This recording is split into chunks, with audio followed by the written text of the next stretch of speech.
Assalamu alaikum. My name is Yasmin Sadek. I'm Lena Mohammed. I'm Lila Basiri, and we're going to teach you a few easy steps to coming Hajj in a fun and easy way. What exactly is Hajj? Well, you see, Hajj is a spiritual ritual. Muslims do at least once in their lifetime when they come together and they circle around the Kaaba, and it is required in the eyes of Allah.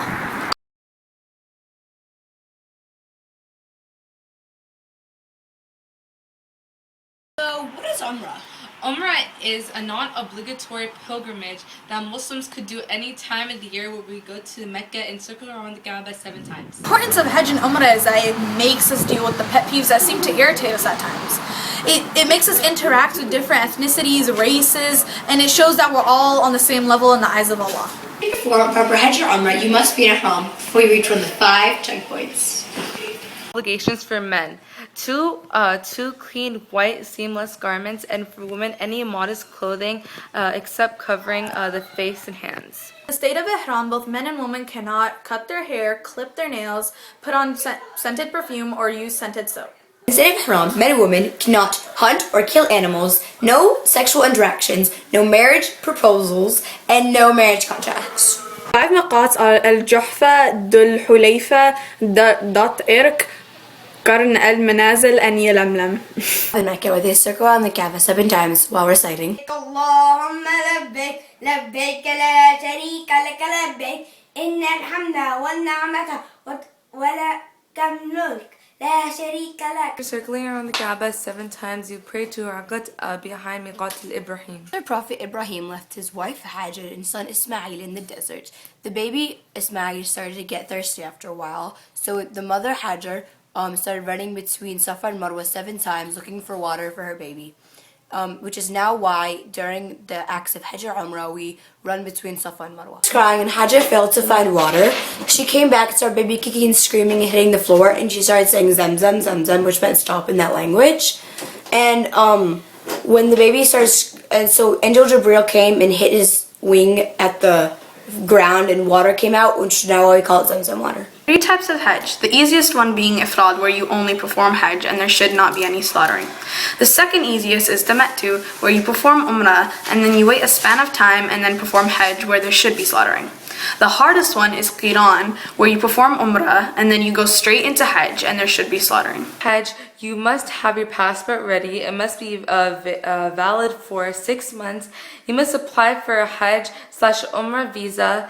You have taken a required vaccination shots and have information about your spouse, and read some literature about Hajj or Umrah, and have paid all debts, and have necessary ihram clothing, and prepared Muzdalifah. You must stay the night. And once you reach Muzdalifah, you have to pray Maghrib and Isha there.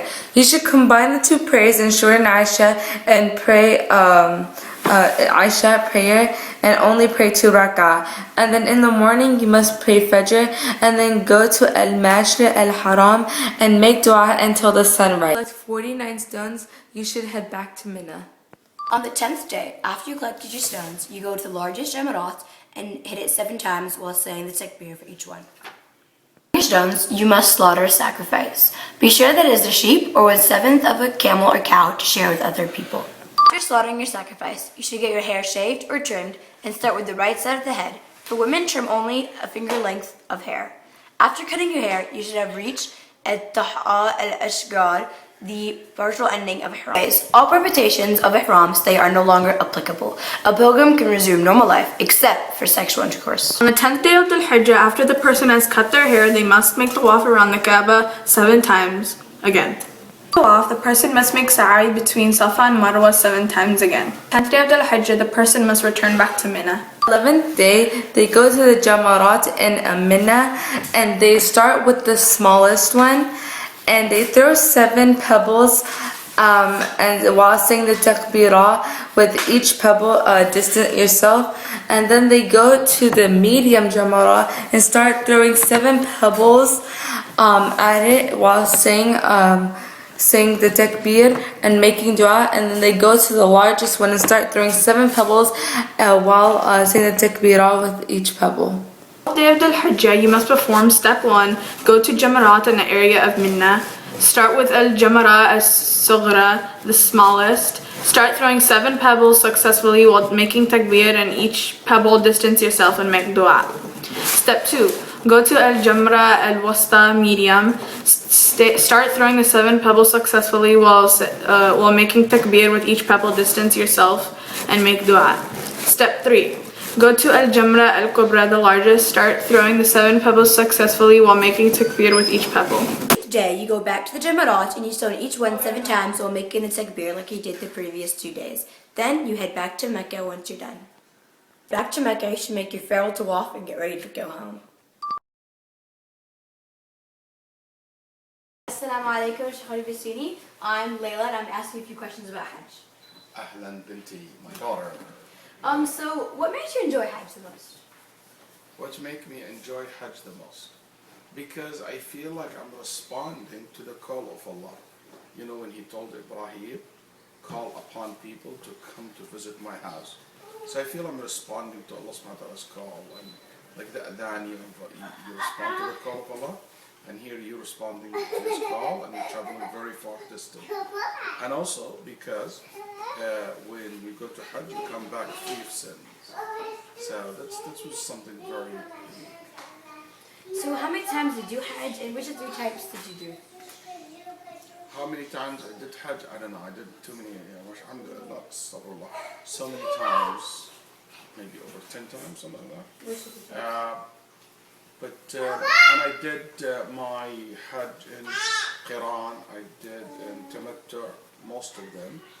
And I think one time I did Ifrad because I came very late. So, how did it impact your life? Hajj impacted my life. Yeah, how did it impact your life? Definitely made me have more patience for others, and I'm like have sabr and, you know, control my anger more, because in Hajj that's what we do. And also,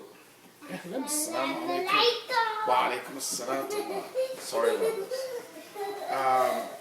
In Hajj also, one thing impacted my life, I saw the beauty of Islam. And subhanAllah, I get to know there's so many Muslims around the world, so many different cultures. So give me a sense of tolerance and respect to other people's culture. And finally, it made it very clear for me the difference between my religion as a Muslim and my culture. So I can be Muslim but have an Asian culture or Mexican culture or American culture or British culture and so forth. What are some of the things that tested your patience the most, like your pet peeves? What is that? Come around from here. Doing an interview. Okay. Tested my patience the most. Cece, you have to go. Okay. Hey. So, sorry about that. What were some of the things that tested your patience while you were there, like your pet peeves? These kids. I mean, the one thing that tested my patience is too much traffic. Basically, things doesn't come on time. And I remember one time we were going for Hajj, and our car broke down during the journey about 7 times. So we really were frustrated because of this. But alhamdulillah, we managed to be happy and to stay calm and to enjoy our Hajj. You know, in Hajj, a lot of things unexpected to happen to you, so you have to able to adjust yourself to the new situation, and that's what sabr is about, inshallah. So if you have any time, would you like to share, could you share some memorable stories? Some memorable story? Memorable story. Okay. I had a lot of nice stories. Like, I met so many scholars in Hajj, that was like something nice. And I get to see how they are very dedicated in their worship. And I remember one year we were traveling to Hajj and all of the scholars with us. Everybody's tired after a long day of Dua and Arafah and so forth. And went to go to sleep, except him. He went and he started praying in the night while everybody's sleeping. I thought this is something very unique. And also one of the imams of Mecca, the one who did the prayer in Mecca, very respected, we go Hajj together. and in Muzdalifah he was cooking for us spaghetti with tuna. And he's the one who making the spaghetti and serving everybody. So this is something like nice to see how people down to earth and very nice. One time also, it was a funny story, just a memorable thing. I was in Jamarat and I had this guy in front of me. He's short, he's not tall, and he's throwing the stone. And in front of him, a brother from Nigeria or something like that, short, very big. And I'm behind this short guy. And this guy, he was cross-eyed, and he's like saying, Allahu Akbar! And he threw the stone, and the stone hit this guy's head, his shape, and go back into my face. Allahu Akbar! Like 3-4 times, and the guy like really got hurt. The last was like kind of bleeding. Then he went back to the other guy, and the guy got scared because he got all this guy like looking at him with anger, and he held him like that, and he put him in front of him, and he said, "This shaitan, this no shaitan." So, I was like laughing so much when he said that. I would never forget that. I was so angry. This shaitan, shaitan. So anyway. Thanks for watching our video! I hope you enjoyed and know a few easy helpful steps to complete an awesome Hajj.